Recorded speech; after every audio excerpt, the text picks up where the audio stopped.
Вторник, 23 јануари, кратки вести во 12 часот.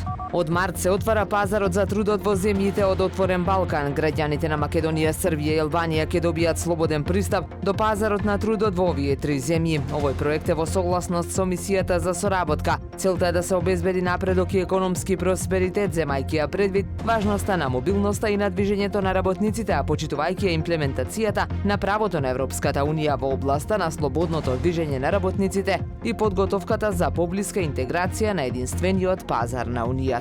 Охридскиот и Скопскиот аеродром ја завршија 2023 година со значително закрепнување на патничкиот авиосообраќај со превезени приближно 3,15 милиони патници и близу 24.000 обслужени летови. Се бележи раст во патничкиот сообраќај од 33% споредено со 2022 година. На Охридскиот аеродром во текот на минатата година најфреквентна дестинација била Базел, потоа следуваат Виена, Дортмунд, Меминген, Малме, Цирих и Амстердам. Согласно зимскиот ред на летање од аеродромот Свети Апостол Павле во Охрид оперираат 3 авиокомпании до 4 дестинации.